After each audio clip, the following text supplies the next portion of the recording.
Right,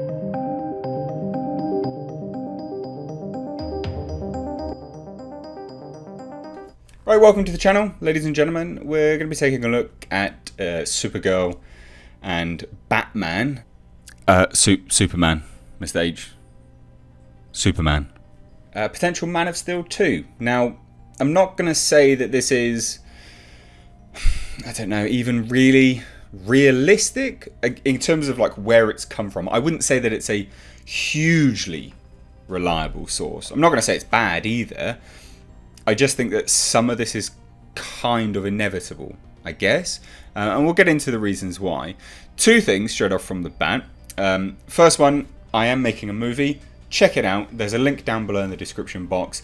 It kind of explains a lot of stuff. There's a GoFundMe link. It's all there. Go and check it out. You may want to support it. Secondly, you may have known that the previous video I did is deleted. Stay to the end of this video and I'll explain why. There's a reason.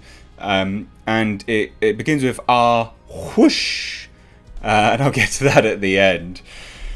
But let's jump into it, shall we? So where this all comes from is heroic Hollywood. Okay, so again, you know, I'm not going to say that it's not a legitimate source, but I'm also just going to say that I think some of this was inevitable. You know, it's kind of par for the course. So. In terms of the article itself, and this article is linked down below as well, it says that we mentioned that the Supergirl film supposedly was in development at Warner Brothers in our story about Batwoman and CW's Supergirl's ratings, which I've done a video on. That production may be off the table now, but there's more, because apparently it's to do with Henry Cavill and him returning as the Man of Steel, which he's gone on many times to say that he wants to, but also there was a lot of uncertainty about him returning as Man of Steel, or Superman, mainly because, well, we didn't know. He was then paired up with the likes of The Witcher and things like this, and we didn't know where he was going to land, how much commitment he had to do there, and just, it was all up in the air. And Warner Brothers' track record is not the best at the moment. They are very up and down with their superhero products, their comic products. I mean, Joker was fantastic, great movie, made ridiculous sums of profit, and then they follow it with Birds of Prey, which, regardless of whatever you think of the movie, it lost them a good chunk of change, quite a lot of money actually, tens of millions. I think it's about $100 million it lost. So it's not good, but I think by and large, this was inevitable because they know that people want it. So it almost sounds like the writing's been on the wall for a little while, but the tipping point was the likes of Birds of Prey, where it just wasn't very successful and they've lost money. They need to keep doing stuff which is going to make them money. I think a Superman movie would make money. I think it's inevitable. So like I say, heroic Hollywood, neither good nor bad, I guess. I think this is kind of stating the obvious. Now it says that the rumour from Heroic Hollywood and an exclusive source of theirs claims that Supergirl's big screen return is on hold until Warner Brothers figures out what to do with Superman in a post-Justice League climate. Now I guess that's twofold, because studios are stupid, right? They're really, really stupid. So they would have looked at Birds of Prey and gone, female movies, not successful. Let's hold, right? That's what they would have done. Which is really, really dumb, because that movie it wasn't bad because it had women in it. It was poorly written, and it was just drivel. People that liked it to one side. So that's the studio's mindset. So them coming out afterwards and putting Supergirl on hold makes sense, especially if you know anything about how studios work. That's what they would have done.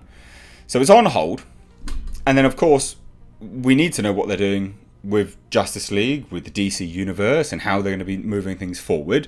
So yeah, it actually makes sense. Now it continues and says it's suggested that the studio is listening to fans who vocally want Cavill back and have since Superman's cameo in Shazam that was intended for the Witcher actor. If anyone doesn't know, he was supposed to be the cameo in Shazam. There wasn't. It was just some stuntman and chopped his head off.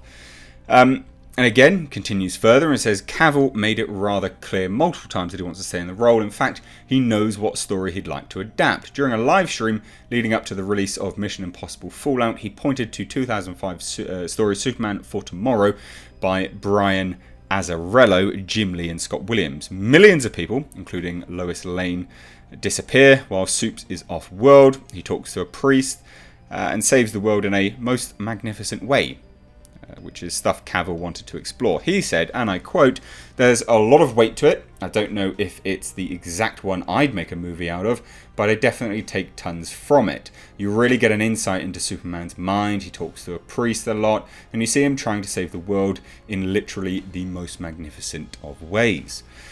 Which would be a good follow-on from Man of Steel. Not Justice League, but Man of Steel, I guess, because he was very much, who am I? You know, what am I going to be doing? Am I a man? Am I a Kryptonian? Who am I? That would be a good follow-on from that movie, not Justice League, but that movie. I think it'd be a good follow-on from the character that we had seen anyway. Now, moving forward, it says obviously announced in 2018, Supergirl was slated to begin filming this year. Prevailing wisdom was it would softly reboot and recast the Man of Steel himself, and COVID-19 has obviously changed everything.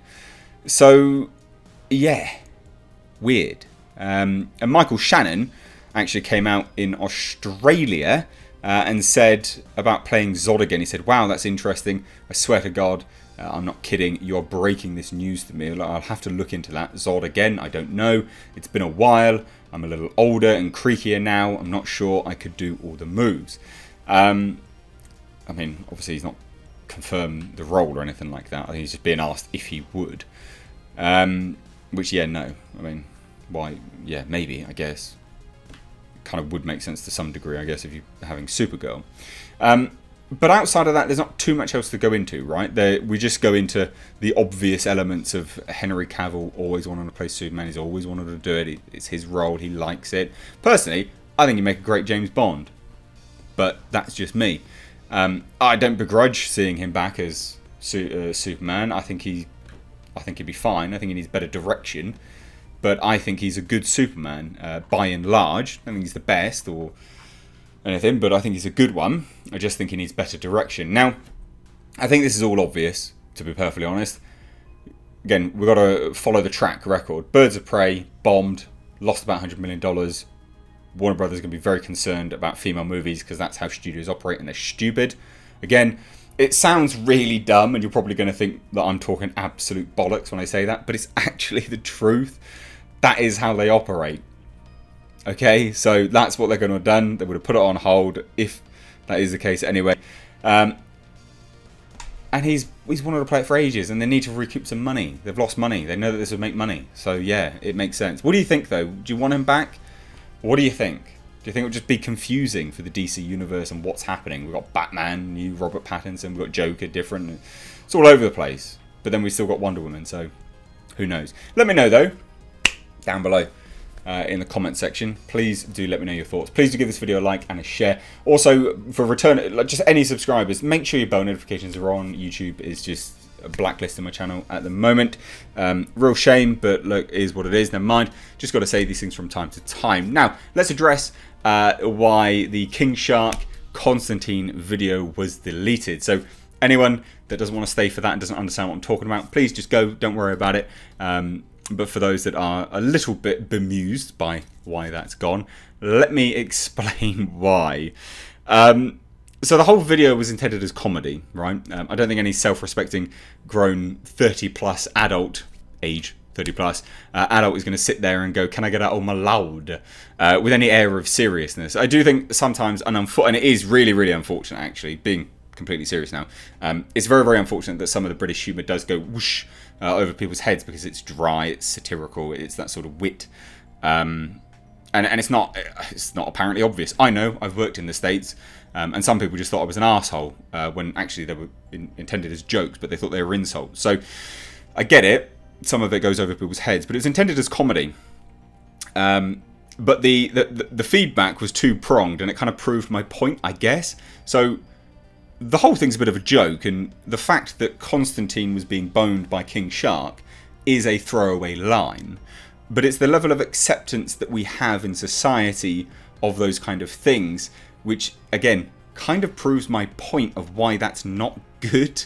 To kind of get down to the nitty-gritty, people were going, bestiality, bisexuality. They were literally comparing the two. That's one that's I would assume anyway that's offensive to progressive bisexual people. I don't think many people would want to be compared to banging animals if they fling both ways. But it's that sort of mentality is the enabling mentality which sees the rise of this level of very questionable behaviour, I guess. And basically a lot of the comments coming through were like, well, he's bisexual, so who cares? As if that's a defence of him getting some shark dick. Fucking beyond me.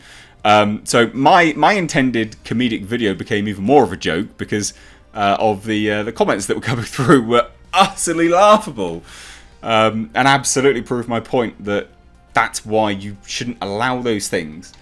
Because I presume they're grown adults saying that. That's a kid's cartoon. Shouldn't accept bisexuality. Anyway, whatever. Shouldn't bestiality is not good. I don't understand why I've got to say that, but it's not good. And I don't think it's on par with bisexuality either. I think there's clearly a difference when we genders, species. Fuck. Anyway, whatever. Thought I'd just explain it. I take videos down at my discretion. I'm not going to be when a lot of people are like, oh, you just hate for money, right? If I was hating for money, I would have left it up. Okay, it was getting good views. There's also a limit to view versus how people take the video. The intent was completely missed, and I'm not above swallowing my pride and saying, well, clearly it was missed intent then, isn't it? And at that point, I'll just take the video down because I'd rather lose money, which is what I would have done, than have a video completely misinterpreted. So yeah, not good, I guess. But anyway, there you go. There's your explanation. Cheers. Take care.